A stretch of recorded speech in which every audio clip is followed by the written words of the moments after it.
Our sermon text this morning is from the 6th chapter of John.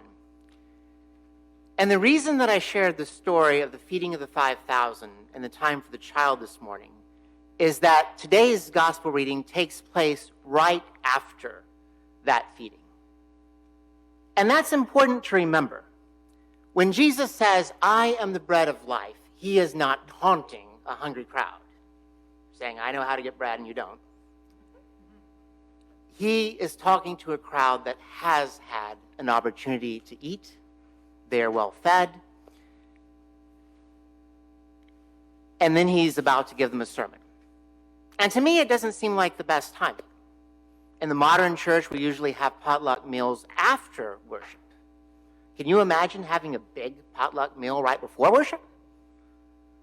30 seconds into the sermon, everyone would be asleep, including the preacher. But Jesus gives them a sermon anyway. Jesus is trying to teach the crowds and us about the meaning of what has just happened.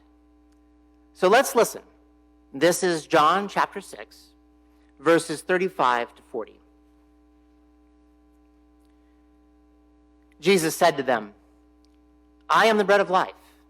Whoever comes to me will never be hungry, and whoever believes in me will never be thirsty. But I said to you that you have seen me, and yet you do not believe. Everything that the Father gives me will come to me, and anyone who comes to me I will never drive away. For I have come down from heaven not to do my own will, but the will of the one who sent me. And this is the will of the one who sent me, that I should lose nothing of all that has been given me, but raise it up on the last day. This is indeed the will of my Father, that all who see the Son and believe in him may have eternal life, and I will raise them up on the last day." The word of the Lord. Thanks be to God. Please join me in prayer. Gracious God, may the words of my mouth and the meditations of all our hearts be acceptable in your sight, O Lord, our rock and our Redeemer. Amen. A few days ago, someone sent me a text message, and the text message posed a provocative question. It was, so much of our thinking these days in church is how do we get people to come to church? But it could be, how do we go out to where life is? And that text caught me totally off guard because, frankly, we are trying to get people to come back to church.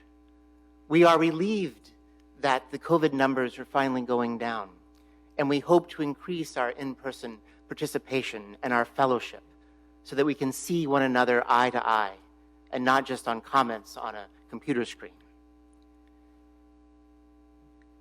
And in the text message itself, there was also a link to an article titled, "How Parents Pass Religious Faith to Their Children."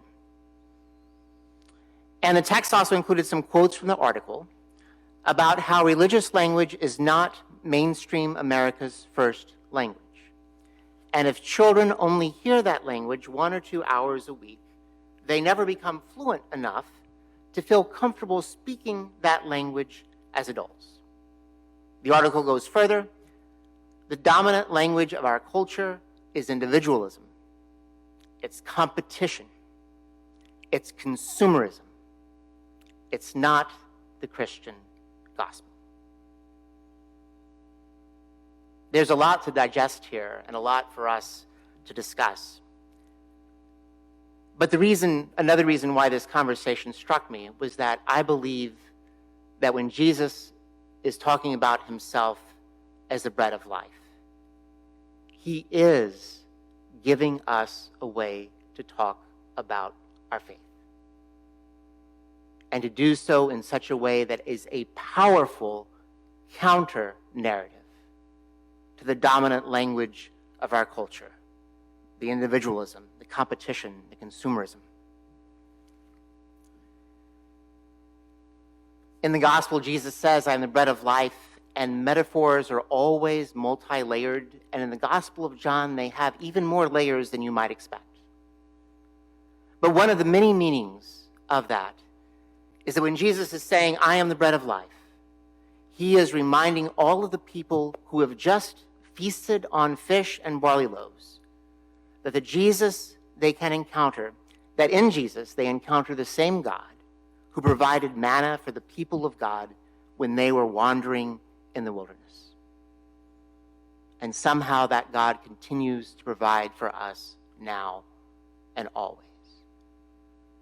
And when Jesus says, I am the bread of life, he also reminds us of our connection with each other.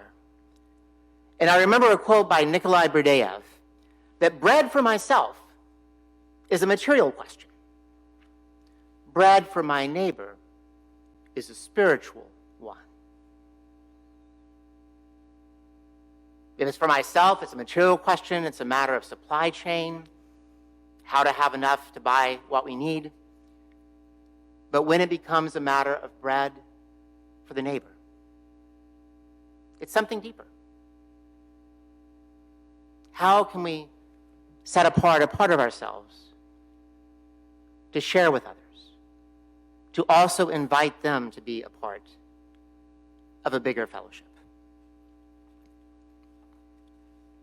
Years ago, I was struck by a narrative by Sarah Miles, who wrote a book called Take This Bread, the spiritual memoir of a 21st century Christian. And I'd like to share a piece from that.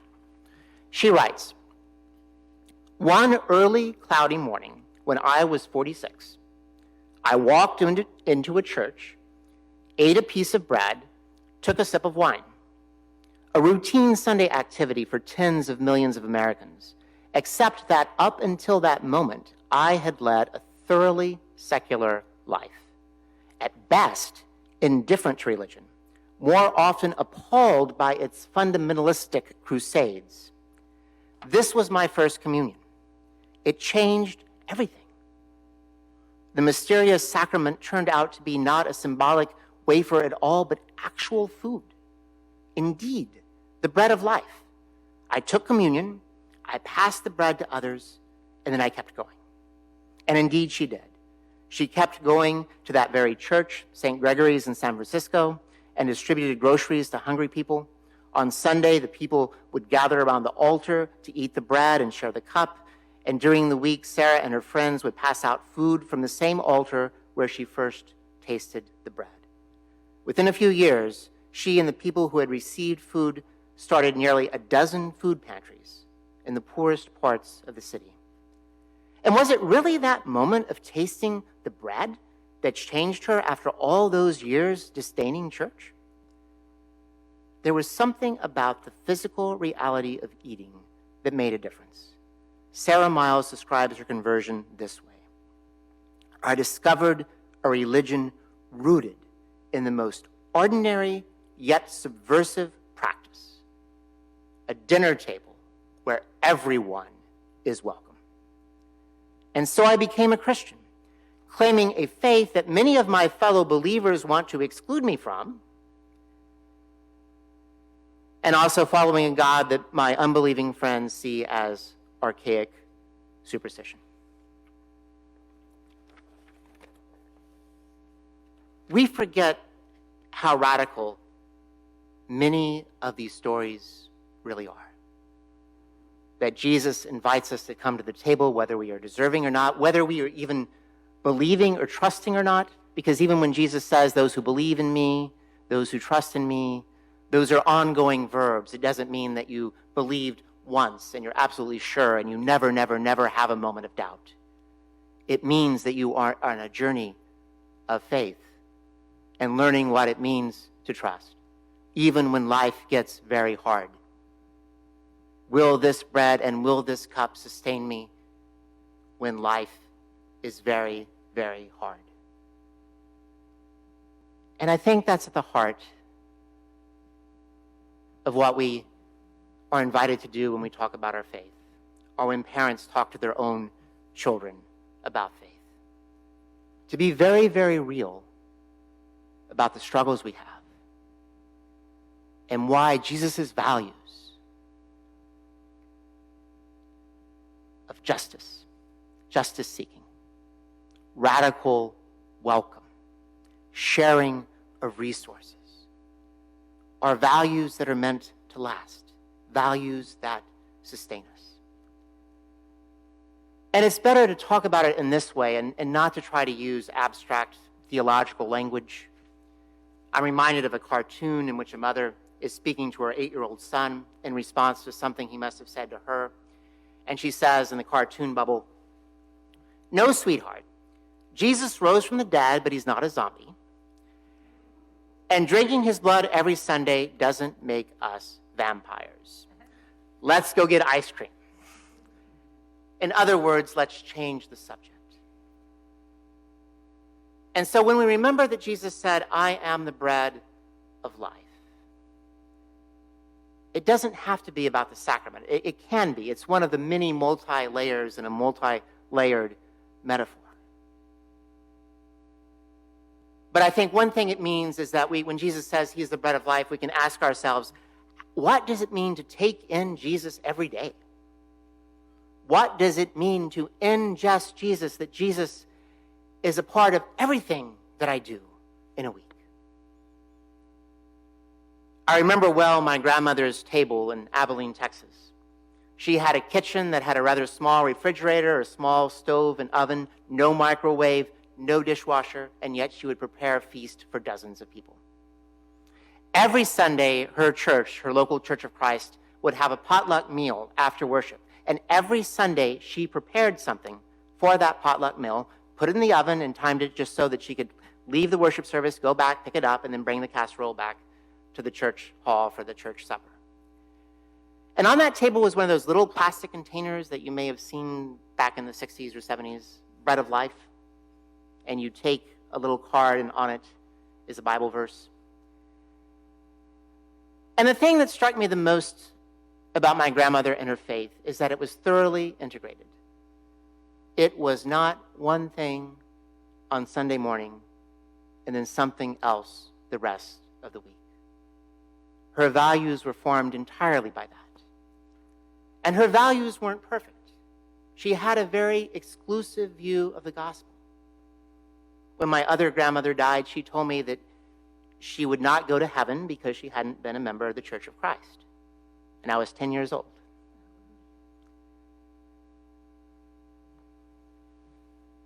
But now I believe that both grandmothers are on the other side of Jordan, sitting at table together, being fed and nourished by Jesus.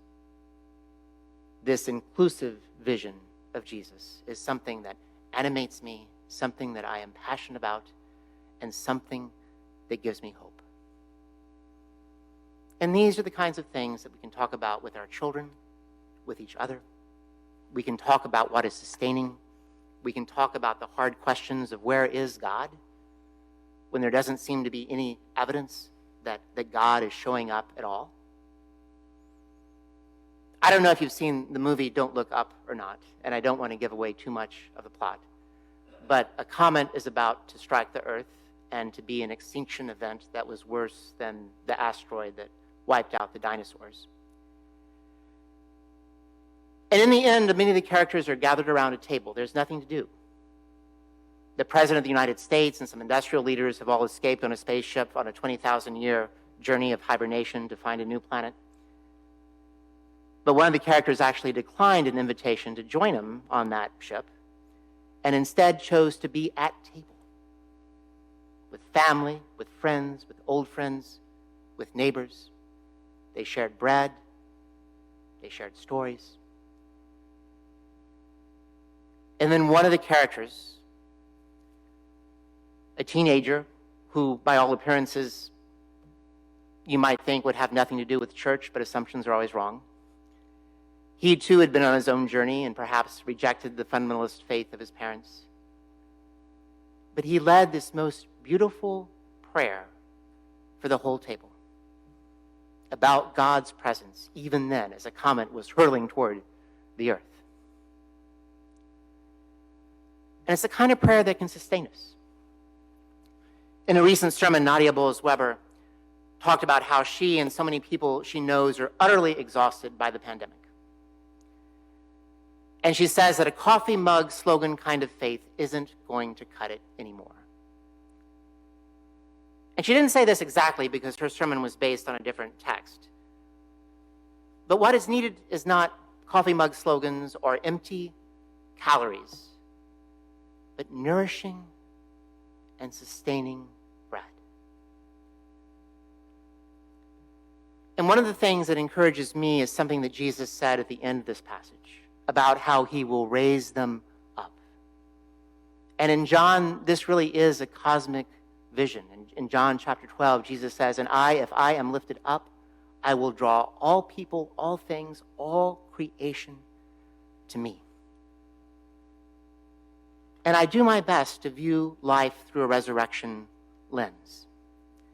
I believe that those who embrace the radical way of Jesus are vindicated in the end, that it's not a wasted life, but a truly abundant life, the kind of abundant life that the Gospel of John talks about. And one simple but perhaps silly way I remind myself of that is that my Wordle start word is raise. Sometimes it's arise. I switch the R and the A. And it's a good strategic word. It has 3 vowels, 2 relatively common consonants, and I guess this morning's word on the 3rd try, just saying. Not to dissuade you from your usual starting word, but it's something you can try one time. And then, if you would like to take in a moment of pure joy, go to YouTube and look for "I Am the Bread of Life" by the Notre Dame Folk Choir. You could mute the video and be inspired alone by the look of unadulterated joy on their faces. And we're going to sing that hymn at the close of today's worship service. So my question for you, what is sustaining you right now? What helps you have a vision of the radical, all-inclusive love of Jesus? What gives you hope? If you pray, have you tried varying the way you pray? If you haven't prayed, have you tried different ways of beginning, which oftentimes is simply listening? Are you reading through the scriptures that help give us a resurrection worldview? In my morning prayers on Wednesday morning and evening prayers on Sunday night, I've been offering reflections as we read through the Bible in a year. And you can try this if you'd like, or you don't have to. You could try it for a week or for part of it.